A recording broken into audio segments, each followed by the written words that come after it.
ঝট করে একটা ছোট্ট ভিডিও বানাতে এলাম। যে কথাটা আমার এই ভিডিওটা দেখার পর থেকেই মনে হচ্ছিল, তো এই সময় বলে নিই, এরপরে আর সময় পাবো না। Dear friends, Mrs and Mister Y T যাদের আমি বলি, তো মিসেস ওয়াইটির পিতৃবিয়োগ হয়েছে কালকে, আমরা খবর পেলাম। ওনার আত্মার শান্তি কামনা করি, ভগবান ওনার আত্মাকে শান্তি দিন।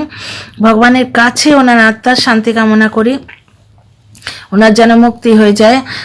তো যাই হোক, কালকে একটা বাঁদর, তোমরা গাধা বললে ভালো চিনতে পারবে, এটি লেজবিহীন মানুষ, সে সুতপা ম্যাডামকে, মানে সুতপাকে, আমি অভ্যেস বসে সুতপা ম্যাডাম বলে ফেলি বারবার, সুতপাকে অকথ্য ভাষায় অপমান করে ভিডিও নামিয়েছিল।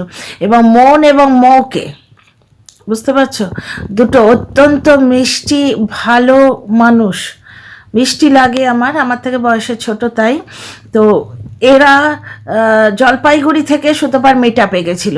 এই যে ভালোবাসার টান, এবার ভালোবাসার টান বললেই খারাপ লাগে, কারণ যে দুটো দোগলা মানুষ ভালোবাসার টান কথাটা ইউজ করে না, ভালোবাসার টান কথাটাই যেন ঘেন্না ধরে গেছে। কালকে এই বাঁদরটাও বলেছে, এই যে লেজবিহীন প্রাণীটা, লেজবিহীন মনুষ্যরূপী যে প্রাণীটা, হ্যালো ভিউয়ার্স, কেমন আছে তোমরা সবাই, বুঝতে পারছো? হ্যালো ভিউয়ার্সও কাল বলেছি ভালোবাসার টান, সুতরাং ভালোবাসার টান কথাটাই ঘেন্না ধরে গেছে। তো যাই হোক, এই লোকটা কালকে তাদের স্বামী পরিত্যক্তা বলেছে, বুঝতে পারছো? এবার সুতপার ওপর এই অ্যাটাকের মেন কারণ হচ্ছে সুতপার মিটআপের সাকসেস, হিংসে, বুঝতে পারছো? হিংসে হিংসে হিংসে। এই যে লোকটা, এই প্রচণ্ড হিংসুটে, যে কোনো নেগেটিভ পার্সনই হচ্ছে প্রচণ্ড হিংসুটে, কারণ সুস্থভাবে নিজের পরাজয় স্বীকার করার মানসিকতাই নেই, যে হ্যাঁ আমি আজকে হেরেছি কাল আবার জিতবো। হার জিত তো লেগেই থাকে।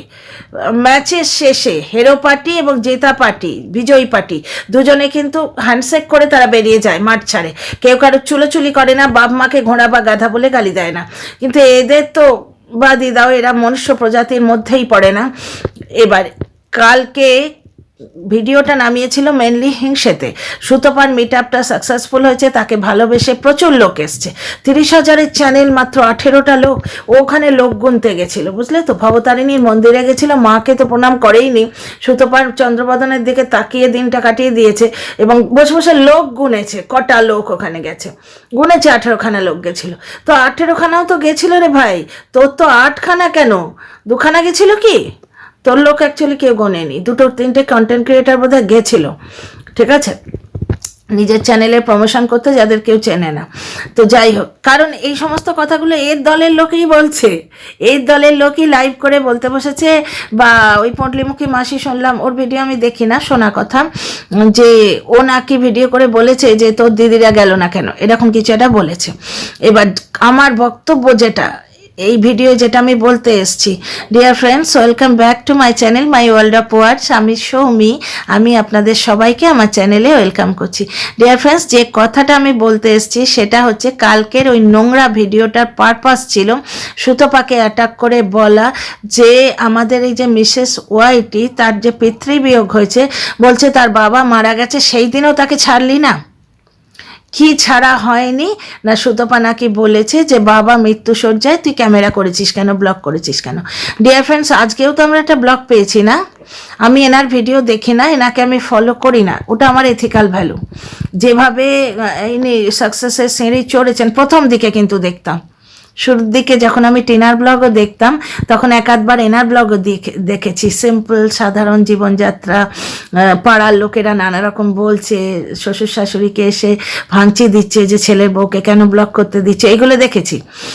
হাজব্যান্ড ওয়াইফ দুজনে বসে বিরিয়ানি খাচ্ছে, মিসেস ওয়াইটি বলছেন যে দেখো কিরম আনরোমান্টিক লোক, ভিডিওটার টাইটেল হচ্ছে কপালটাই আমার পোড়া, আমি তোমার মুখের দিকে তাকিয়ে এই অন্ধকারেও বিরিয়ানি খেতে পারি। তখন মিস্টার ওয়াইটি বলছেন, বিরিয়ানি খাবার সময় বিরিয়ানি দেখবো, তোমায় দেখবো কেন? এই ভিডিওগুলো ভাল লাগতো, কিন্তু যবে থেকে প্লটিং করে সাকসেসে সিঁড়ি চড়ার একটা অদ্ভুত রাস্তা, একটা নোংরা রাস্তায় নিয়ে এখতিয়ার করেছেন, তবে থেকে এনার ভিডিও আমি দেখি না।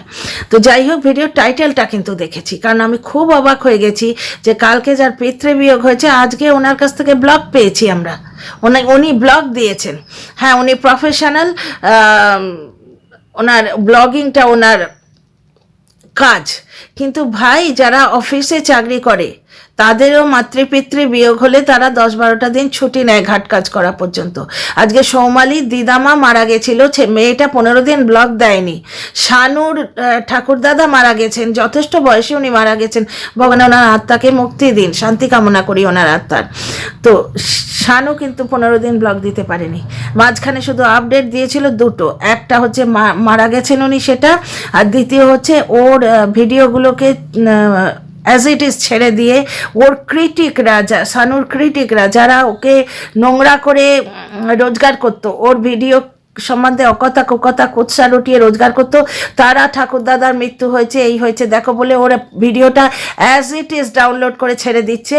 এবং শানুর বক্তব্য ছিল যে যারা নতুন দেখছে, প্রত্যেক দিনই কিছু কিছু নতুন ভিউয়ার্স তো আসে চ্যানেলে, তারা ওইটাকেই শানুর চ্যানেল ভেবে দেখছে, সাবস্ক্রাইব করছে, এই কথাটি আপডেট দিতে শানু এসেছিল। 15 দিনের মধ্যে তারা কিন্তু ব্লগ দেয়নি। তো আজকে আমরা মিসেস ওয়াইটির ব্লগ পেয়েছি। আমি ব্লগ দেখি না ওনাকে ফলো করি না, শুধু টাইটেলটা দেখেছি যে বাবার যেন পুনর্জন্ম হয়।